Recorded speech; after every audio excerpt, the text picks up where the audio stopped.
It's all about confidence, Sanjiv. Every single part of this is about the confidence.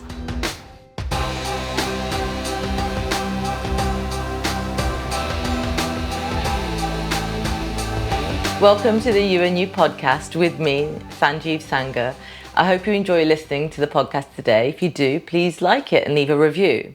It's a big help and I will thank you in advance now. In every episode, I look at a word, but this time I've got a very special guest joining me, Tej. Hi. Hi. Is a body and health transformational specialist, helping ambitious women over 40 navigate perimenopause and menopause with confidence. She's come from a very corporate background and has a lived experience and takes a holistic approach, but practical, to blend in fitness, nutrition, mindset, and hormone health. Her mission is to help women break old rules and actually bring a discussion around the subject to manage their symptoms like weight gain, low energy, and feel strong and confident and unstoppable without confusion, compromise, or overwhelm, to love and live their best lives over 40. Hi, Tej. Hi. It's so good to meet you. And you, Sanjiv. You're absolutely glowing. Thank you. I'm going to say this. We have met because of a mutual friend. She's a client of yours and a friend of mine. And I have to say, the transformation that I have seen in her since she started working with you is phenomenal. She wasn't obese and she's the most amazing person. But wow. And that is down to your support, your help, and her drive and determination. Her drive and will, and actually also foresight, knowing that she deserves and is destined to be the best version of herself. Oh, I like that. Yeah. She deserves it because... She deserves it. Yeah, because actually there's something about confidence in this, isn't there? It's all about confidence, Sanjiv. Every single part of this is about the confidence. Wow, because I think when we don't necessarily, I'm not saying this about my friend, but I suppose if we don't have self-worth or we've gone through a bit of a traumatic time, then I suppose we don't necessarily believe we might deserve to be in our best way. Exactly. And it's easy to hold on to past elements of ourselves that just, you can have a constant conversation about, can't you? Absolutely. And it's the history of where I come from also, having very low confidence and not feeling like I deserved to put myself first, not feeling like I deserved my own love, care and attention in the way I put it into everybody else around me, my children, my family, my work. I was the last thing. And it's the same thing that obviously our client/friend has moved from and into a space of, actually, I deserve this for me. It's amazing. So why don't you tell me a little bit about your history and your path to being this transformational specialist in body and nutrition and mind as well? Mind is the biggest one, to be fair. Yes, so I basically started off in corporate. I worked in investment banking for 14 years, loved my job, was really great at it, had 2 children, was still thriving and had what from the outside looked like the perfect life until I got hit by postnatal depression after my son, which was my second child. Yeah. And I turned to physical activity to help myself feel better because I'd watched, Trisha when I was a child. I don't know if you remember her. I do. Yeah, and she had a talk show where she spoke about the fact that she navigated her depression with exercise and getting to the gym. And somehow that stuck in my head from when I was 16 to this point in my life in my 30s. And I thought, right, when the doctor said, we can give you meds, I was like, I'm going to try this instead. And it literally changed my life because all of us, within days, Sanjiv, I had energy. I was a participant in my life again, rather than the zombie that I was starting to become through that depression. Yeah. It's quite interesting because I haven't got children and I probably won't have them now. Now the idea is just like, I don't know if I've got that much energy. I don't know if I want that much energy either.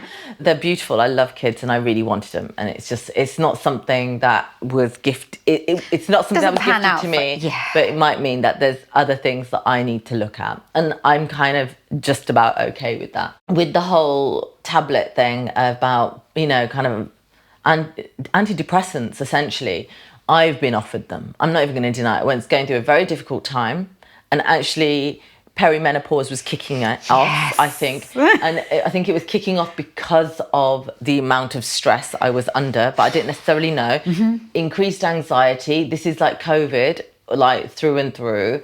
And then the doctor was like saying, well, why don't you have these? And I was like, I am not taking those. Yeah. I will do anything but not take those. And I'm not saying that people shouldn't if they need to, because that is not my place. But for me, it wasn't right because I'd taken the pill when I was younger. Okay. And, you know, I had quite extreme reactions to it. Then they put me on a special one that was a little bit more so that it was easier to manage. And then over time, I became a bit more resilient to that. And I was everywhere. And then people around me were saying, well, Sanjiv, why don't you just like come off it? And then I did. And oh my God, it was like, there was like a cloud that had been lifted. Sanjiv, and that feeling was amazing. Yes. I was like, oh, I'm not a zombie.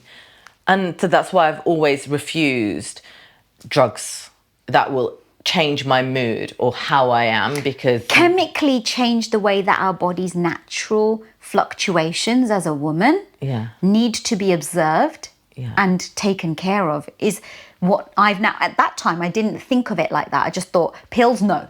Because same as you, I didn't take the pill because I wanted to. I'd seen my then mother-in-law go through a breast cancer journey and they did put it down to her prolonged use of the pill as being a potential contributing factor. And I did not want to put myself in that position.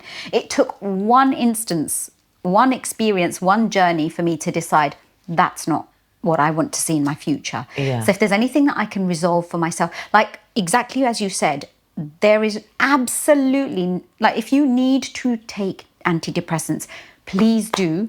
It is it's a helps, tool. Yes, it's a tool. If it helps you to start changing things in your life for the better habitually and lift that fog that allows you to move forward, then yes. But if it is a case of you've not tried anything and you go straight for the pills, it isn't going to, like, you are going to miss out on understanding what potentially may be the cause of this. And it, actually sometimes you do have to dive deep to find out what the root cause is. That's what I'm all about. Absolutely. In how I work and practice in other elements of my life and how I've gone through it myself. It's actually, you have to go through it. That's what I say in a lot of the other podcasts. It's not trying to avoid it or suppress it. But for some people, they need to take the antidepressants to be able to be stable enough to dive deeper. Exactly. And so, but I think there needs to be an awareness around the fact there's a lot about the placebo effect with them as well. So it might not actually be doing what you think it's going to do, but it's you just believe that it is. And then because of your own belief within it, which is such a positive thing, and you can bring that about within yourself. Most likely, some, not all. You know, we have to caveat this. It doesn't work in all instances. No. But if you can muster it enough and say, oh, okay, and then that might be what might be helping you. But I'm not medically trained professional. It's the information that I've read or come across, and and I suppose we all have our own journey navigating mental health. So use whatever tools that you feel are right for you to create the stepping stone to get over those hurdles. That's all I can say in this. That was the exact reason that I started to exercise, work out. It was to change that chemical balance naturally. And if it didn't work, would I have potentially delved into meds? Maybe, but it did work. And I tried that first. So it worked for you, and that's pretty amazing, because postnatal depression, from what I can understand, it's tough. It is. It's really tough, because actually it's the life change that happens around it. Then it's all the hormones. It's that confidence in the body. And then you've got this little person. Your instance, it would have been two people at that point. And you're shifting identity as well. All of a sudden, you're not just you. I wasn't just Tej. I was a mum. And although I had a child already, I was now responsible for these two little human beings. Their survival was dependent on me. My hormones went crazy. And also understanding that we put a level of stress on ourselves that impact the hormones even further. Well, yes, there's that idea of perfectionism that comes into it as well, isn't it? And then everything that you see maybe on social media, maybe not so prevalent 10 years ago. Or 13 years ago, not so prevalent then. But like now, I find it hard. I can't imagine what it is to be a child now with the level of social media, scrutiny, everything. And it's just like, where's the fun? Where have people been able to go out and have the fun and joy? I used to play out on the street all the time.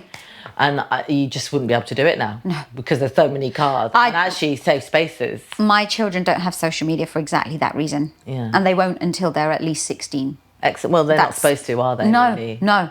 And even then, I think it's still young. But I mean, I feel like I'm too young for it, because even with my level of confidence and resilience, mental resilience, things creep in when you're exposed to it enough. And you're tired, Sanjiv. and you're like, and then all of a sudden you're scrolling. You're like, why am I scrolling? I'm not even looking at this. There's even micro absorptions that you don't realise that compound. Yeah. And start changing the way you see things. I find it slightly challenging in the fact that I'm doing this podcast.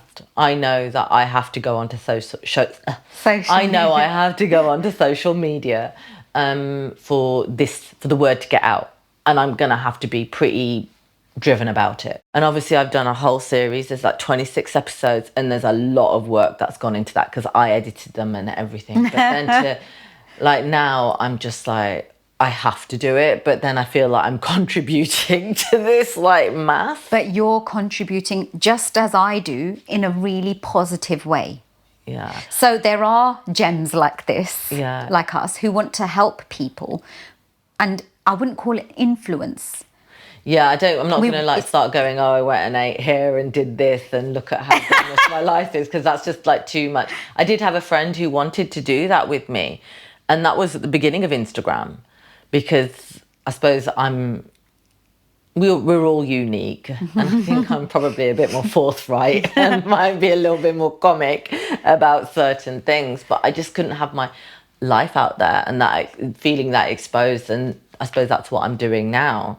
I think like we're going to break this into 3 sessions. Beautiful. And I think the first one is going to be about lifestyle balance and sustainable health.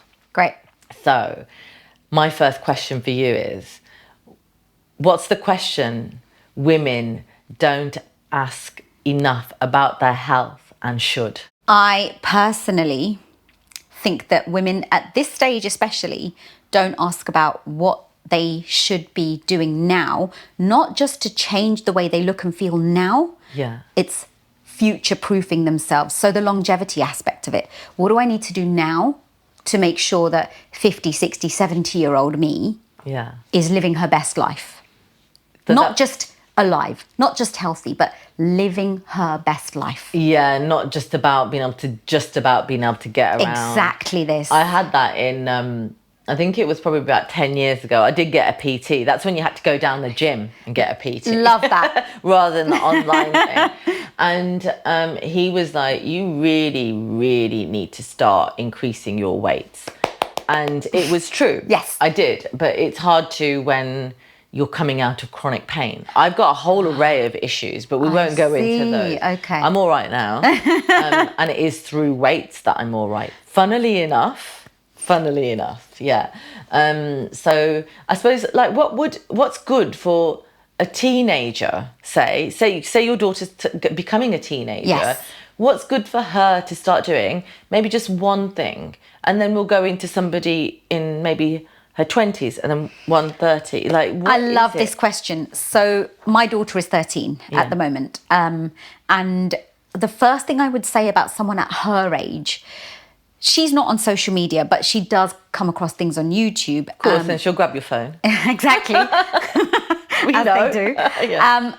But at that age, all I want girls to do is find a physical activity that they enjoy. Oh, that's true. So true. Just enjoy it. Because I don't think at that age we should be putting any pressure on performing in any sense, because they'll perform if they enjoy it. Yeah, it's like the rounders and the netball, and it's a group activity. Absolutely. They learn how to fail together. Even if it's not a group thing. So, for example, my daughter adores football, which is completely, out there, considering I've got no interest in it. Go girl. And I love that for her so much because, now it's far more it is a group common. activity though. Yeah, it's a group activity. And she's a group-minded individual. Yeah. She likes to do things as a community, as a team. Yeah. Which I love for her because as a teenager, that's what their condition, that's their evolution. And it's good as well to be in a team. Right. Just because the fact that we're so disassociated from other people. Right. But she says to me, I'm not very good at it though. And I'm like, so Doesn't what? matter. Do you love doing it? She's like, yeah. Well, just do carry on doing it. Yeah. Her question to me was, but what, don't you prefer I lift weights? No. Because she likes going out for a run. Yeah. Because she knows it will help her with the football. Yeah. And she plays netball. And I said, I just want you to do what makes you feel good and that you like doing. Because if you like doing it, you're going to want to do more of it. And then you'll improve in it. It takes time. Some people aren't naturally gifted in a certain sport, but actually it's their perseverance.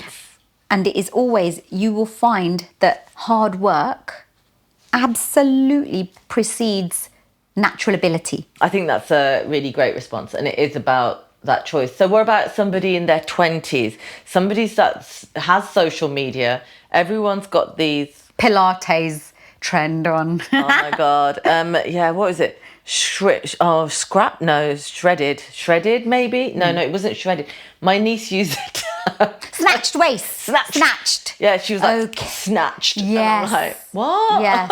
You're breaking me. Yes. And the thing is, I do understand because in your 20s, you're at your sexual prime. You want to look good. You want to be alluring. I completely understand that, having a certain look for a certain reason is a thing. But in your 20s, this is when your hormones are at their happiest. Naturally. Yeah. Generally speaking, yes. But I think that's if you can I think for most people, that some people have had some traumatic things, and I've heard them recently throughout the whole kind of like cycle, say.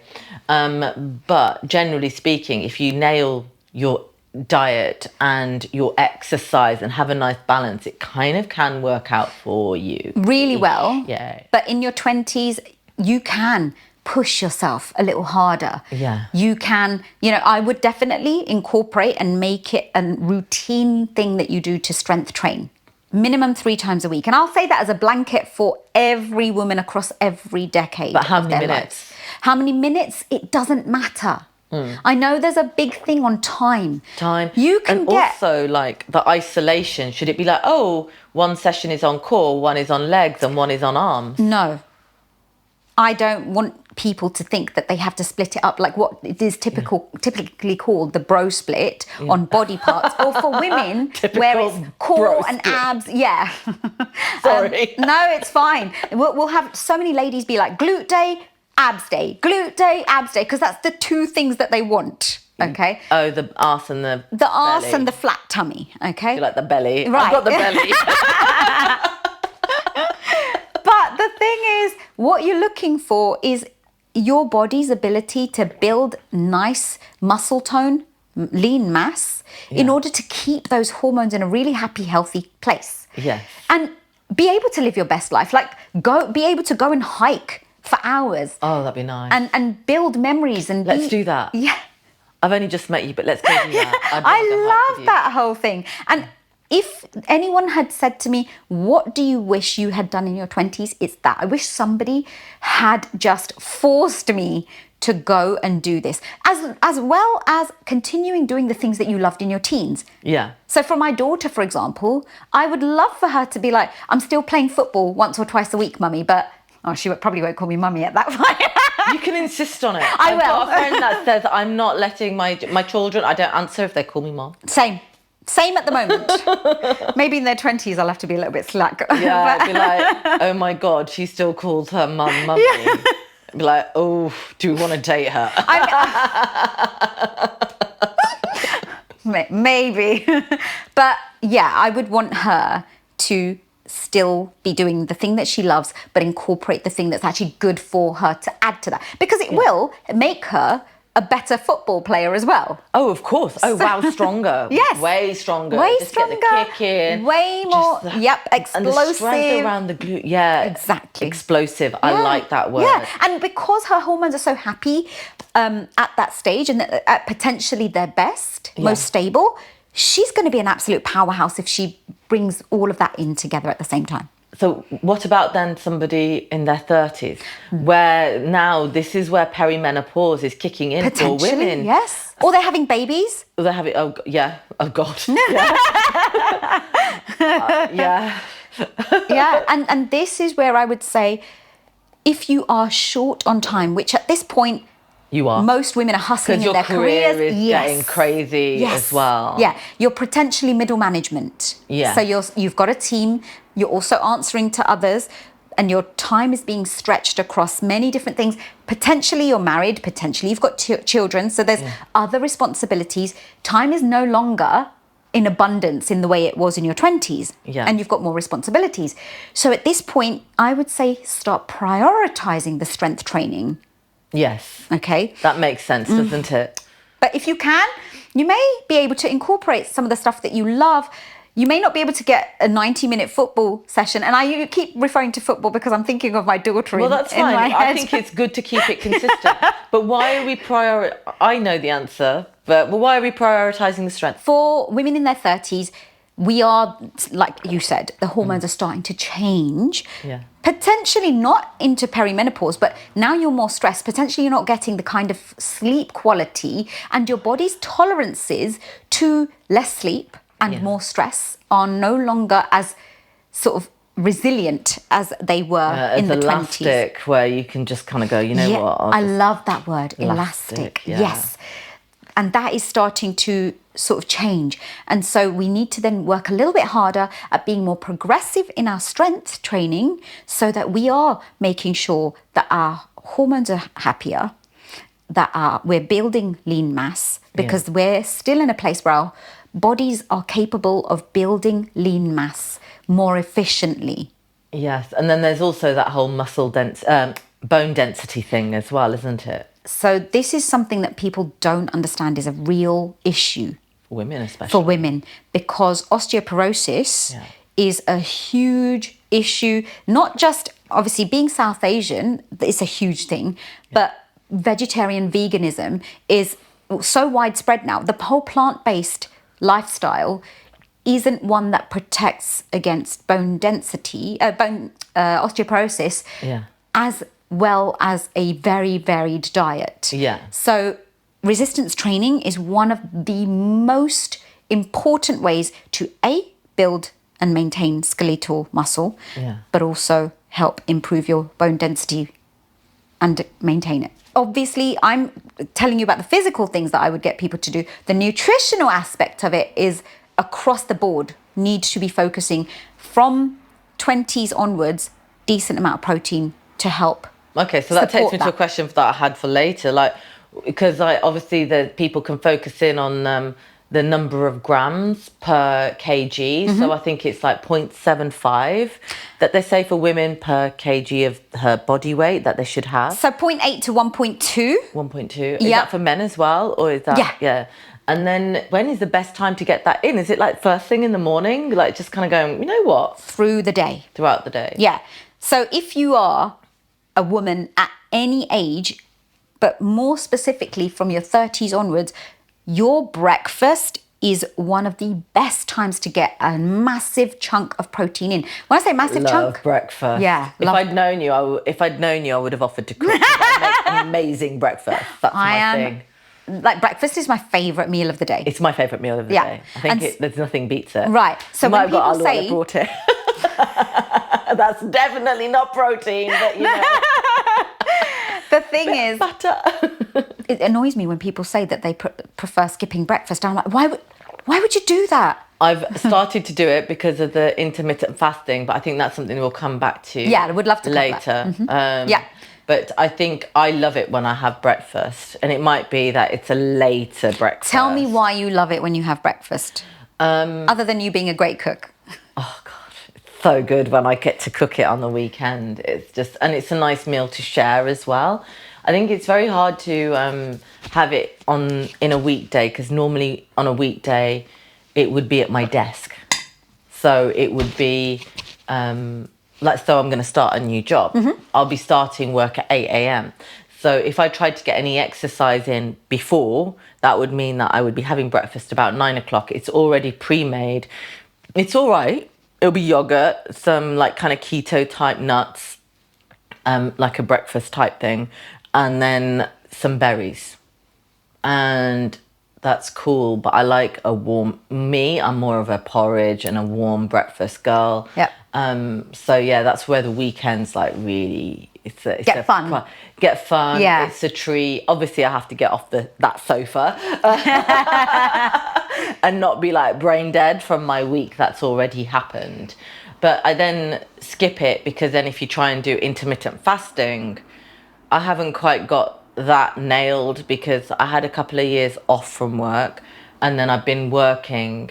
And then when I first started working, because I was using my brain so much, I can't fast because it needs the energy, and I'm just so... Sanjiv, because I have to juggle so many different things. You hit the nail on the head.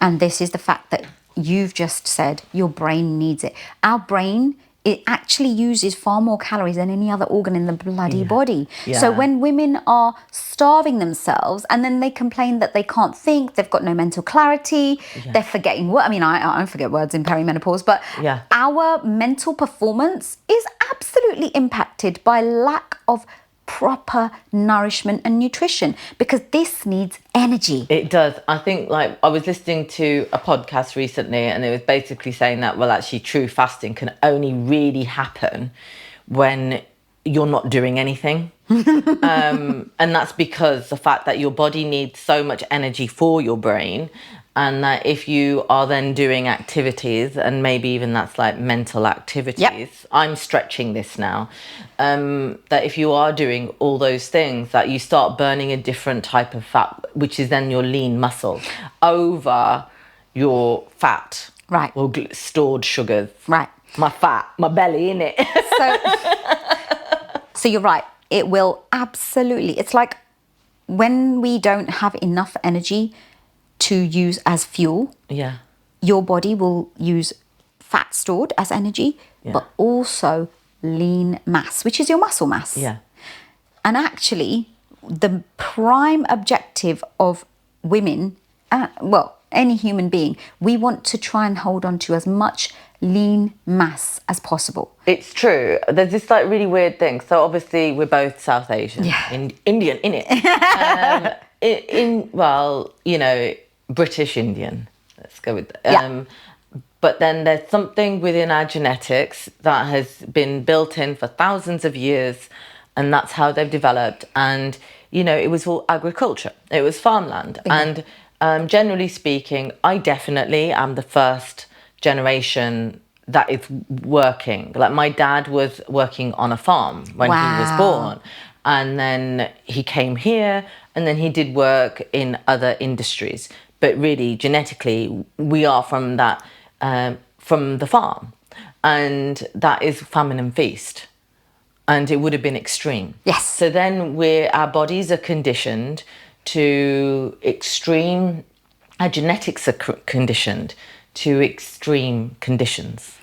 And so then we have this whole, now, because we have an abundance of food, which we need to be grateful for, and then obviously very processed food, which we can cover as well. This is so not balance and bloody lifestyle. Into food. So then we come into this whole where we've got an amazing abundance, an array of choices, and we've worked hard, and so we can afford it. And so then we don't have this whole famine and feast, and then this type 2 diabetes rears its head. And like, I'm pre-diabetic, so I need to lose weight. I admit it. You need to lose body fat. I need to lose body. And you need to help your body be more insulin sensitive, is what we're... So, and that's something that, I will look at, or I have been looking at, and that is then through strength training. and then diet as well. Not dieting, Good. but diet. Yeah, we get that, very... Yeah. I really hate the way that now the word diet means you're restricting something. When actually diet is just the way you eat. The way you eat.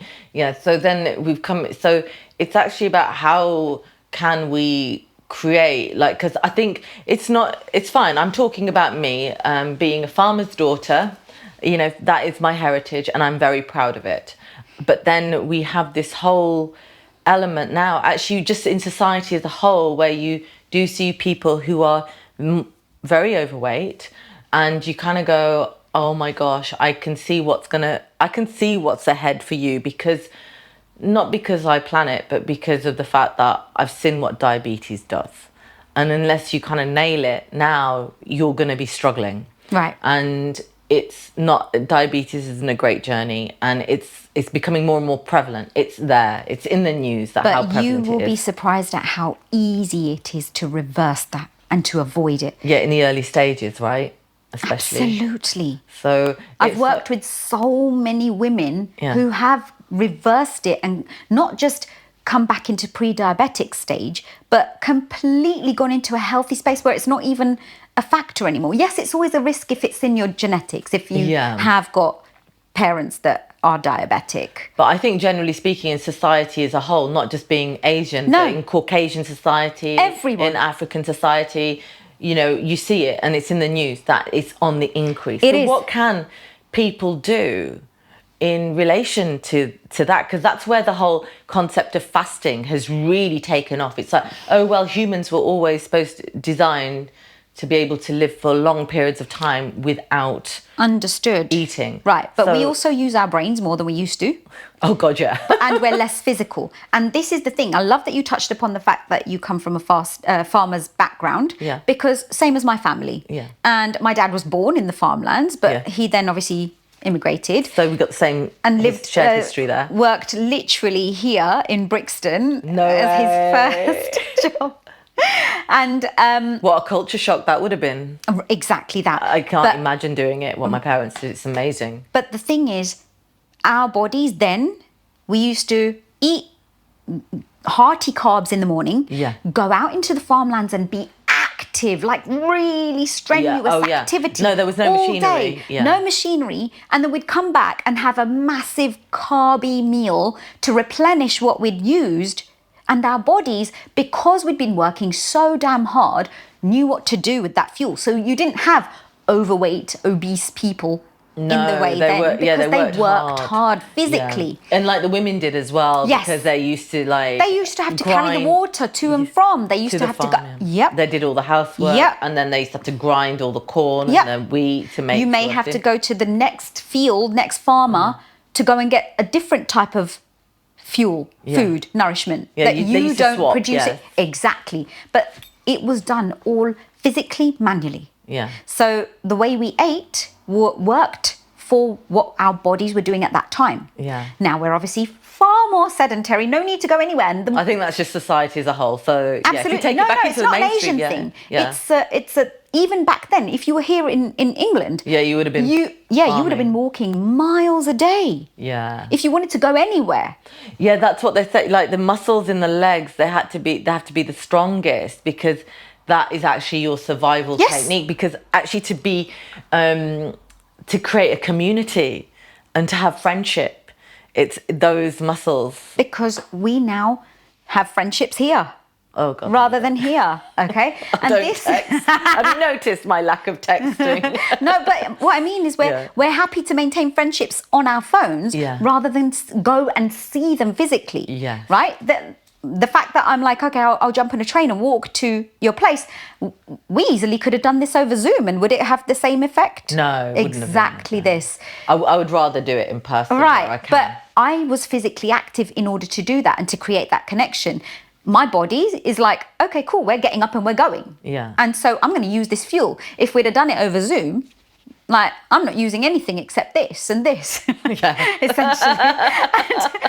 And so when we are now so sedentary, we have to change the way that we see fuel and nourishment, because we don't actually need to eat in that same way anymore. I know, but it's so tasty. But nobody's saying don't have tasty food. Yeah. What we're saying is make sure that you're giving your body what it needs and then make it tasty. Yes. So let's go back to where we were. A woman of 40, what's your one tip for her? So the 30-year-old who's very busy, it's like start your prioritize the strength training. Yeah, and get stronger. Get stronger. But build in a little bit of the things you love. At 40, it's even tougher. Time is even more stretched. Your body's also now starting to niggle a little bit. Oh, yeah. You're getting tired. Mine niggled in my 20s, so, you know. You're achy, you're tired, your sleep may be getting impacted by your hormonal changes. Yeah. You know, there's our tolerance for anything overall. Stress, bad nutrition, bad sleep is going to be much, much lower now.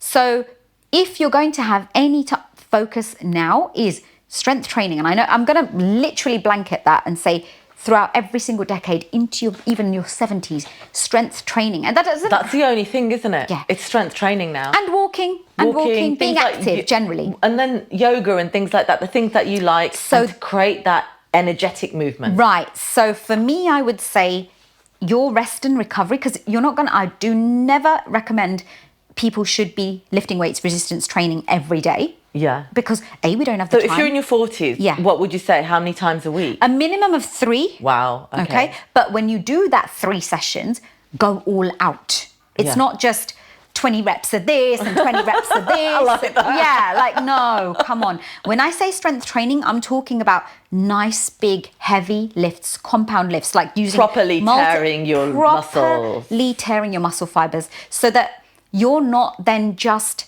sort of, because obviously from 40 onwards, your muscle breakdown, sarcopenia starts to kick in. Muscle starts degenerating naturally with age and hormonal decline. And as estrogen, thank you for this. As estrogen starts to decline in menopause, perimenopause, our body's ability to protect what we've had so far starts to also fall away. So now we have to work harder just to maintain, which is why when we say, oh my God, I haven't changed the way I eat, I'm still as active as I was, why am I gaining this fat? Or why am I, it's because now we actually have to work for maintenance and can't just think naturally our body's gonna maintain if we just keep everything static. Yeah. We have to work for maintenance. And we have to work harder for progression. Exactly. It's quite, So, and that is the thing, because we think, oh, it will just look good. We actually need skeletal muscle and muscle mass to be functional for the rest of our life, Sanjiv. Yeah. And this is that thing that people forget, which is why I said, what should women be asking that they don't? How do I bulletproof my future self from now? What do I do now? Yeah, because it's all that, and then it's also the mind, isn't it? Yes. By doing all this exercise and being systematic in it, and how you eat is also then protecting the brain from, I think it's like plaque, which then is to protect against dementia and things like that. Yep, people think plaque is only here. Well, actually, and you can have plaque. Like, I will have to preface the fact that through all stages, because you mentioned the word trauma and experiences and mental health, in our 40s, I've found, obviously now I specifically work with women in their 40s, those traumas, those experiences, those self-beliefs and everything start to unravel more so in the 40s. And that's where people start to self-sabotage, they become blockers, and it becomes even harder to build in healthy habits because they're bringing a bunch of trauma into their 40s that haven't been resolved, worked on. Yeah, it's quite interesting because, like you mentioned, the buzz as well, you know, the buzz from exercise that people get, the endorphin hit. Yes. I had a phase where I was exercising and I wasn't getting that buzz. Wow. And at all. I'm talking for years. And that wasn't when I was younger. That was probably, I don't know if it's as I was getting into perimenopause or if it was just the fact that I was so low. And, you know, just to make sure that it's like, well, what do you do when you're in that state? Because you know you're going and, you know, you're like, well, well, I'm not going to get that same like hit that I used to get. Do you see that in people? More so, I think what you may be describing is where you're not enjoying it anymore. So when you say buzz, do you mean have that feel-good after effect? After effect. The feel after good. effect. Okay.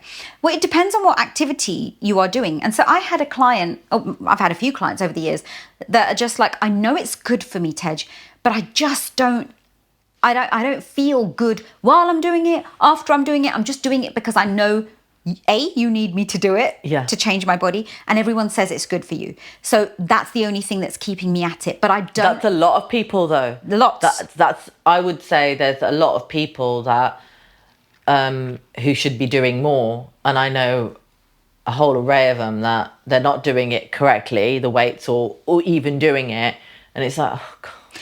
So what I've found, there's a few findings over my years of coaching women like this. One, like I've always worked with highly professional, very intelligent women. Yeah. Okay. I like to think of them as being like me. My sisters. My soul sister. sisters. And it is exactly that.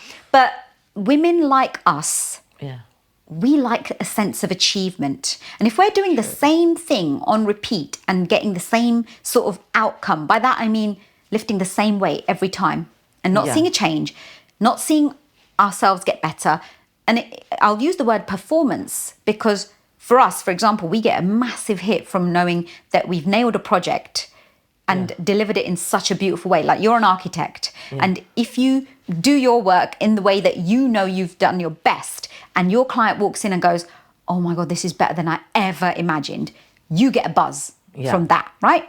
So we like performance. We like knowing that we've exceeded what the expectations were. And so when we are just hitting, for example, the same thing all the time, not progressing, we then don't we're looking for that buzz in being better. Yeah. And especially if you don't enjoy an activity, you're not going to put your best in that performance. Yeah. And so what I find is that when I set women like that performance targets, and I'm like, right, in the next 8 weeks, here's what you're doing now, here's what we're going to work towards. So in 8 weeks, you should be hitting this. They can sort of plan their way to that progression. And it's like, I've got a positive focus. And then they start getting the buzz out of it. It's like, oh my God, yes, I'm closer. I got to that point. So you've made a goal. You've made it goal orientated. But performance goal, not how small can I get. Yes. Because it's like, oh, I'm lifting 10 kg instead of 7.5. Right, exactly. So 4 weeks in, I moved up 2.5 kg. Yeah. And I'm so much stronger. I can't believe it. Can you believe it, Tej? I didn't think I could lift as heavy as this. And all of a sudden, that starts then becoming your reason for wanting to do this. And then you feel stronger in your body. Yes. It's because I've gone up from like 5 to 10, and at some places I can do 12.5. That's each arm, right? Right. So and it's that strength in knowing. And some days, like last week, I didn't go. I went once. I went on Sunday, and I think because there was so much going on in my life, and sometimes you have to have a bit of a break and cut yourself some slack. I went to Reformer Pilates instead because I had that option. I'm quite fortunate. But I, like sometimes when I go, I choose what weight, but it will depend what's happening elsewhere. If I'm getting a pain from something. But sometimes I know that when I'm getting the pain, it's because I haven't done enough. But this is true. And this is why I got like a dodgy knee from an old skiing injury. And it's just like, if I don't do the lunges, it'll feel worse. It actually feels worse than when I do them with no weights. It was the same thing for my disc bulge and sciatica. I was struggling with it for a couple of years, and a physio told me, stop doing everything. And I did, and the pain got infinitely worse. Yeah. I was able to not just manage the pain, but improve and heal it by physical activity and continuing to lift weights. Thank you so much, Tej, for coming and joining me with this discussion around fitness and what we can do through the various stages in our life to kind of protect ourselves as we develop for our later life, and so that we can enjoy it and embrace it. Thank you so much for listening on today's You and You podcast. And Tej will be joining me for our next session. If you enjoyed this, please share it. Thank you so much.